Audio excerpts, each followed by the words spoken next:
Hey there, my name is Faruk Kugay and I compete in Formula Drift, but then I also have a shop here at Sonoma Raceway called DEVSPEED.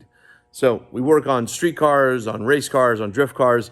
We kind of do everything, but we also do basic maintenance. So we do alignments, suspension work, but today we're going to be doing the oil change on the CVT transmission of a 2017 Honda Civic. As Victor's taking the Undertray off, let's mention a couple interesting things about doing a CVT fluid change.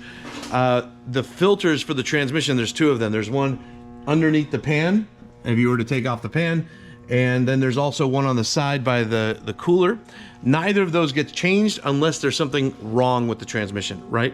Just a drain and fill procedure, 3.7 quarts, every 25,000 miles or 36 months. So when you're doing a transmission fluid change or differential or really anything that has a sealed case, you want to make sure that you are able to break the fill plug loose before you drain the fluid, right? So fill, drain, but you open the fill plug first to make sure that's not stuck or corroded, because the last thing you want to do is drain the fluid out of a transmission and then not be able to fill it. How annoying is that, huh? How annoying is that? Just have a camera in your face. And so we've got to check for any foreign objects, right? Make sure there's no, okay, cross your fingers. No debris, no debris, no debris, right? Oh, it looks pretty good so far. It's coming out. And the reason that Victor's pouring it into one of these awesome ENEOS jugs that comes with our oil filling station is that we're trying to see how much fluid is coming out of the transmission, right? So the drain and fill is 3.7, and we're trying to catch as much fluid coming out of it so that we can put the same amount back in. So if you look at this is the drain plug, and it has a magnetic tip on it. Had a little bit of debris, but nothing major, and now we just cleaned it before we put it back in. We're actually going to change this crush washer as well, so it gets a new crush washer before we're going to put it back in. That way the torque is really what it needs to be. You can torque down the spec.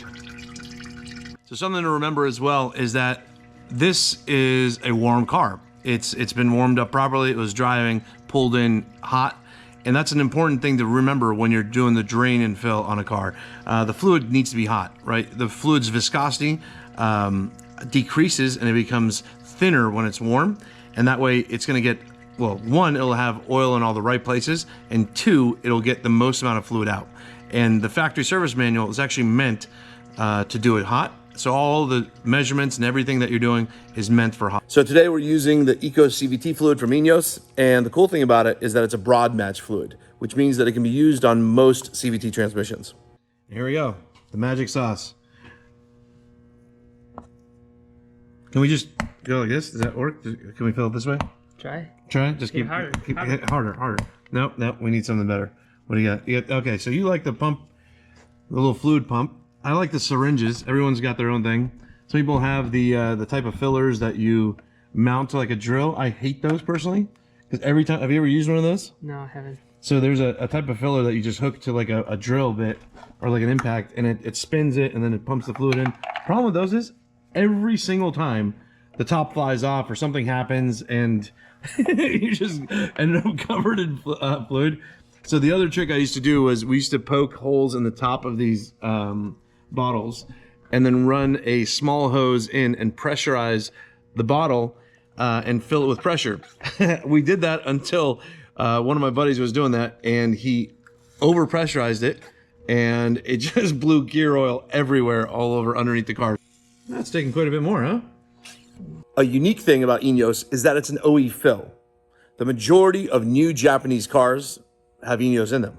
Victor was telling me a story how he actually did not originally like CVT transmissions. Some manufacturers came with the CVT first. That was it's like early 2000s. What do you think? Like early, yeah. Yes, and then they didn't came up with the information that you need to do the fluid more often. Normally, because it's a chain-driven style, it worn out a little bit and create a little bit more friction. That causes the oil to be burned faster. So for those that don't know how a CVT transmission works,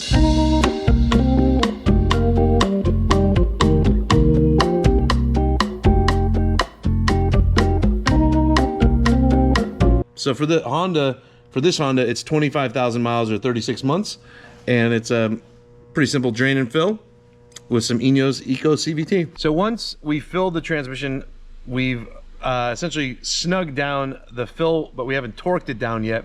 What we're gonna do is get inside the car and start it up and warm it up. The fan is supposed to cycle twice, which lets us know that it's at proper running temperature, and then Victor is gonna run through the gears.